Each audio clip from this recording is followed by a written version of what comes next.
Olá, sejam todos muito bem-vindos. Está começando mais um boletim. Nesse horário, você já sabe, é o nosso tradicional boletim do mercado do boi. A gente viu aí uma tendência de alta sendo concretizada aí nas últimas semanas, principalmente em São Paulo. Chegou a atingir outras regiões, principalmente próximas a São Paulo. A gente viu Mato Grosso do Sul, Goiás e até Minas Gerais com preços melhorando, mas aqui em São Paulo, essa alta da arroba parece que teve uma paralisação. A gente vai entender por que nessa conversa com o meu amigo Fernando Henrique Iglesias, lá da Safras e Mercado. Aquele boi de 230, Fernando, aparentemente não está conseguindo se consolidar. O que está acontecendo? Seja bem-vindo, meu caro. Bom dia a todos. É um prazer estar aqui no Notícias Agrícolas em mais uma oportunidade. E, na verdade, não é que o 230 não consegue se consolidar, é que o mercado, no físico, ele não está rompendo essa barreira dos 230. Tá? As negociações, esse tem sido o teto do preço da arroba do boi gordo em São Paulo. As negociações têm acontecido no máximo nesse patamar, a depender do prazo, né? Tivemos até indícios de negociações à vista a 230 no final da semana passada. Hoje um mercado um pouquinho mais lento, muitas indústrias fora da compra de gado, ausentes da compra de gado, devem reabrir preço ou hoje no período da tarde ou amanhã no começo do dia, mas de qualquer forma está tendo essa dificuldade sim de romper essa barreira dos 230 no físico paulista, o que tem sido inclusive um limitador para os futuros do boi gordo na B3, né? Quando nós olhamos ali para o contrato julho, que é aquele contrato que vai procurar ali se alinhar ao físico, nós percebemos que esse vencimento está um pouco ali travado, está com um perfil mais lateralizado, mas um perfil mais de acumulação de tendência nesse momento.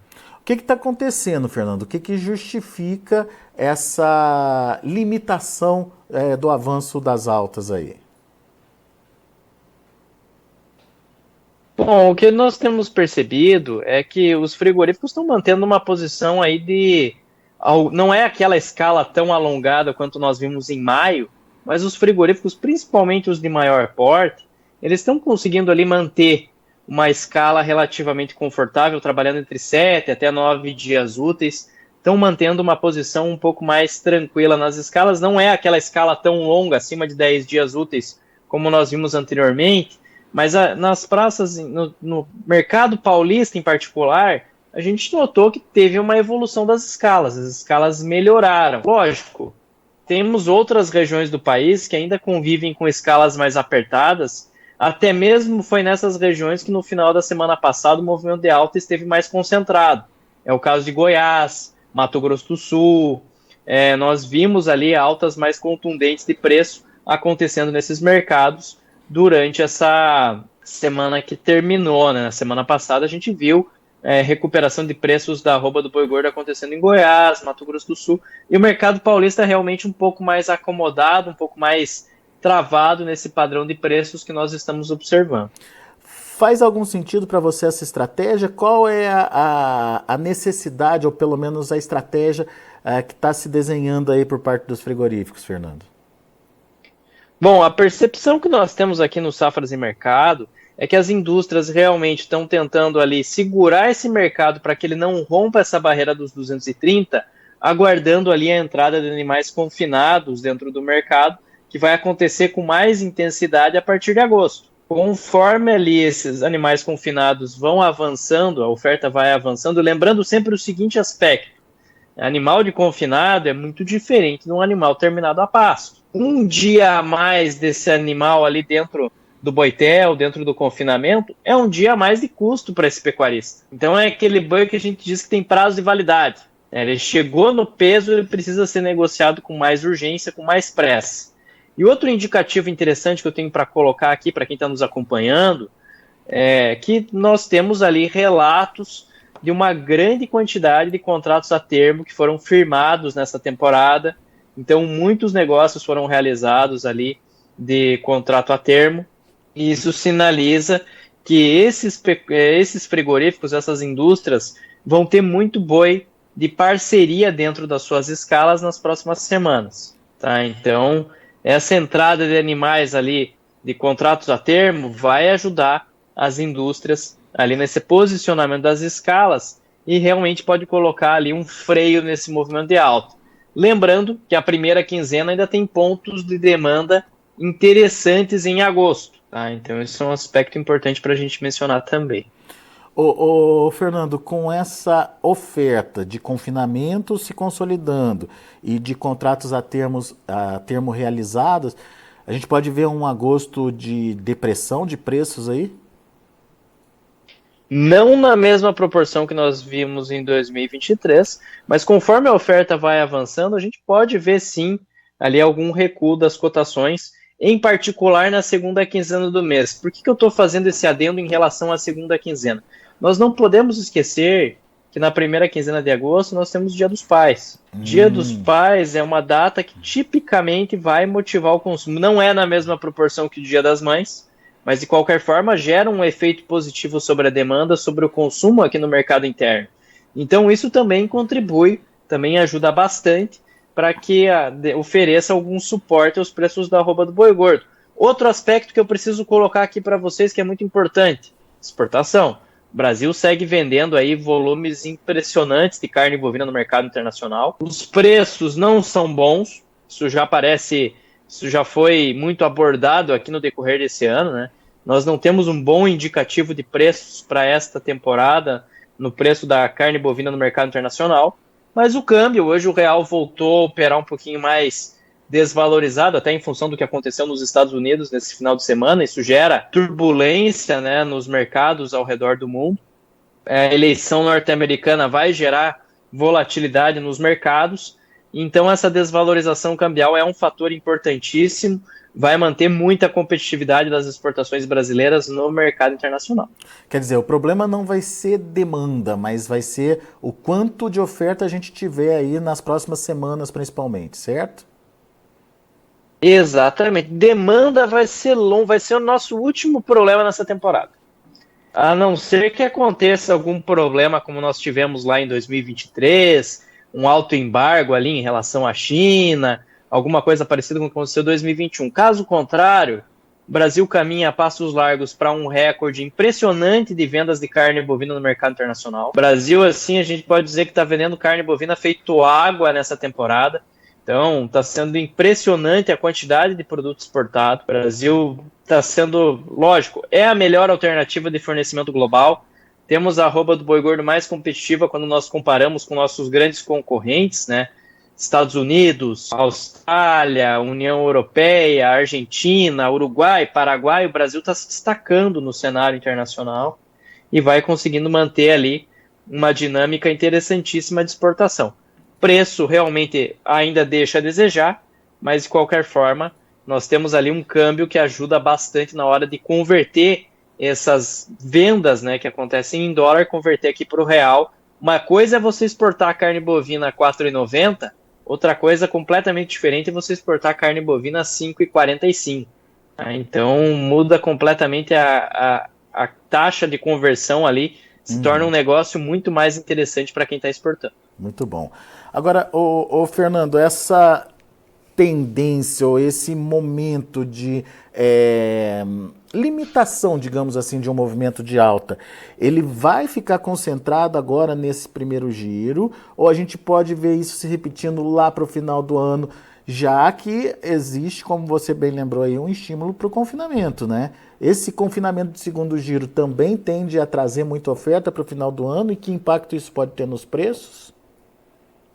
Sim, a tendência é essa. Nós tivemos boas condições para confinar ao longo dessa temporada, tanto que a nossa expectativa aqui no Safras é de um confinamento recorde. 7,37 milhões de bovinos devem ser confinados agora em 2024, maior confinamento da nossa história, e aquelas condições seguem muito presentes dentro do mercado. Nós temos uma nutrição animal abundante, nós temos ali uma grande quantidade de insumos que podem ser usados aí na nutrição de ruminantes. Tem aí milho, está entrando a safrinha de milho agora no mercado, tem uma grande quantidade de sorgo sendo ofertado, caroço e torta de algodão. Então tem uma série de produtos que podem ser utilizados ali na dieta dos animais e uma reposição que ainda está barata. Os preços do boi magro, eles ainda estão acessíveis para o confinador, e ainda oferecem uma base de custos ali relativamente confortável. Então, o confinador aqui no Brasil vai conseguir ter boas margens. Eu vou reforçar uma frase que eu tenho dito nas minhas últimas entrevistas. Tá? Nesse ano de 2024, pecuária de alta performance, ela vai ser mais rentável, mais uma vez, né, do que a produção de soja, do que a produção de milho. Então, pecuarista que trabalhar direito nesse ano vai conseguir ganhar dinheiro, vai conseguir se aproveitar dessa relação de troca entre boi magro, entre bezerro, e lembrando aqui também, este é o ano para você fazer investimentos em expansão de rebanho. A partir do ano que vem, com um ritmo de nascimentos mais lento, muito provavelmente nós vamos ver aí uma oferta de reposição menor e preços mais altos das categorias mais jovens. Então isso é outro alerta importante para se fazer aqui, que envolve a inversão do ciclo pecuário. Daí vem a pergunta do Elivan Natal, está participando aqui com a gente pelo chat do YouTube. O número mágico de R$ 250 para outubro pode se tornar realidade, Fernando? Sim, ainda é possível. As condições de demanda são muito favoráveis, tá? As condições de demanda elas seguem muito favoráveis. Nós temos aqui o auge da demanda no mercado interno, exportações muito agressivas, então isso impede que o mercado interno fique sobreofertado.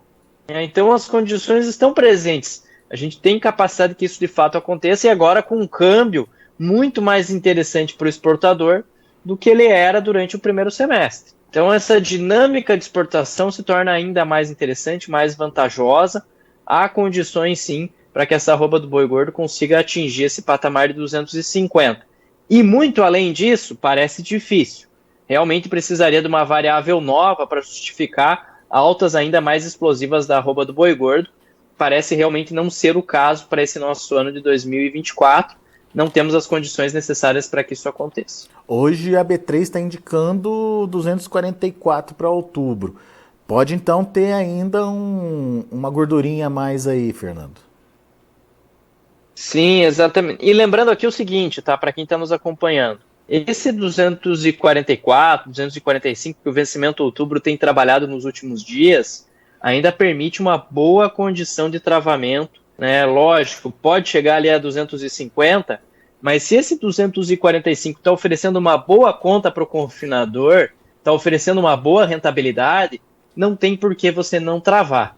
Tá? É muito mais fácil ali você assegurar, garantir o resultado da tua rodada de confinamento do que ficar ali, né? Fazendo aposta com o mercado. Pode dar certo, como pode também não se concretizar. Então, a trava tem justamente essa finalidade, ela te dá uma previsibilidade de quanto você vai receber, te dá uma garantia ali de retorno para a sua rodada de confinamento. Isso que o Fernando está falando é muito importante. Apesar dessa expectativa de bons preços lá para o último trimestre do ano, principalmente ali a partir de outubro, nada como garantir dinheiro no bolso, né, Fernando? Quando você faz a conta e a sua rentabilidade é positiva, não tem por que não se proteger, né, Fernando? Deixa uma partezinha ali para você especular, mas garante aí a atividade, pelo menos, né? Exatamente isso. E tem um aspecto muito interessante hoje dentro do mercado, que você não precisa ficar ali na B3 especificamente. Você tem várias alternativas para se proteger, para travar preços. Você não precisa necessariamente ficar amarrado ali nos contratos futuros, que daí vai ter depósito de margem de garantia, vai ter ajustes diários, né? Mas tem outras alternativas dentro do mercado. Opções no mercado OTC, tem NDFs que várias instituições financeiras estão oferecendo hoje, né? Então, para quem está com o fluxo de caixa baixo ali, está com dificuldades operacionais, etc., ainda existem condições interessantes dentro do mercado para que você consiga fazer essas proteções, para que você consiga se proteger de maneira aderente, de maneira adequada. Boa lembrança, Fernando. Então, temos aí a oportunidade de proteção sendo trazida pelo mercado futuro, principalmente. E, claro, faça suas contas, entenda o que vai te sobrar e, se valer a pena, óbvio, faça aí essa proteção. E se o mercado passar disso, de repente você pode até com as opções participar desse movimento de alta, né, Fernando? Exatamente. Quando a gente fala em lei do hedge, você sempre tem que fazer o movimento oposto àquele que você adotou no físico. Se você já fez, por exemplo, um contrato a termo com uma indústria frigorífica, você já amarrou a venda dos seus animais, você pode muito bem participar da alta via ali mercado de opções, via mercado futuro, se você sentir que o mercado está apresentando uma dinâmica favorável à elevação de preços. Boa. É aquela questão, procure uma loja, uma casa de sua confiança, enfim, Safras e Mercado também está nesse mercado aí já há muito tempo. Entenda o que é a melhor estratégia ali para a sua propriedade e, claro, se proteja, isso é o mais importante nesse momento. E, Fernando, só para a gente encerrar aqui, tem algumas considerações do Tiago. Ele acredita que a alta tem que ser cautelosa, porque uma alta cautelosa sem rompante, né, de alta seguida, frequente, enfim, isso tira o risco de uma queda e é mais sólido. E ele diz também que o preço da carne caiu no açougue, e caiu só agora. Será que isso vai estimular o mercado interno? Bom, isso que ele falou é verdade, tá? Altas explosivas costumam ser seguidas de movimentos de correção. Isso é clássico. Por exemplo, a B3 ali sobe 5, 10 reais em um dia, vai haver um movimento de correção no dia seguinte, é natural. O mercado às vezes fica eufórico de acordo com as notícias, então movimentos de correção acontecem. A carne realmente vai ficar mais barata para o consumidor final nessa temporada. Temos uma grande oferta interna, mas a grande questão é que o varejo realmente não tem repassado integralmente toda essa queda ao consumidor final. Tá? Esse tem sido o calcanhar de Aquiles do nosso mercado interno em 2023 e agora em 2024, é justamente esse comportamento das redes varejistas que não repassa integralmente esse movimento de queda que nós estamos vendo na arroba do boi gordo, no atacado, para essa carne bovina no varejo chegar mais acessível ao consumidor final. Carne bovina ganhou competitividade no mês passado em relação às concorrentes, em particular em relação à carne de frango. Então ela realmente ganhou tração aí no nosso consumo interno e tende a ser uma alternativa fantástica. O brasileiro gosta muito de carne bovina, é a proteína de preferência do brasileiro. Então isso parece muito claro que vamos seguir aí observando uma proteína aí bastante competitiva nesse segundo semestre. Lembrando que esse ano ainda é um ano de grande quantidade de animais sendo abatidos aqui no Brasil. Fêmeas no primeiro semestre tiveram uma participação imensa dentro do abate, e ano que vem essa dinâmica de mercado tende a mudar bastante. Essa queda, então, do atacado não está se refletindo no varejo, Fernando? É muito diferente esse ritmo de queda dos preços? Não na mesma proporção, tá? Não na mesma proporção. A gente vê o varejo repassando de uma maneira bem mais lenta essa retração de preços para o consumidor final. Não acontece na mesma velocidade que acontece para a arroba do boi gordo e que acontece para o atacado. E daí é limitação de venda também lá no final das contas, né? O pessoal da PPM está dizendo tá dizendo aqui show de análise, parabéns então aí transmitidas ao Fernando Henrique Iglesias, nosso parceiro aqui no Notícias Agrícolas. Obrigado, pessoal, pela participação de vocês aqui no chat do YouTube. Não se esqueçam de fazer a sua inscrição aqui no canal, não se esqueçam de deixar seu like e também não se esqueçam de acionar o sininho. O sininho, ele sempre lembra vocês, o YouTube sempre lembra vocês quando vocês tiverem aí, quando tiver sempre um material no site, no Notícias Agrícolas aí, para que você participe e possa fazer essa interação com os nossos convidados, tá certo?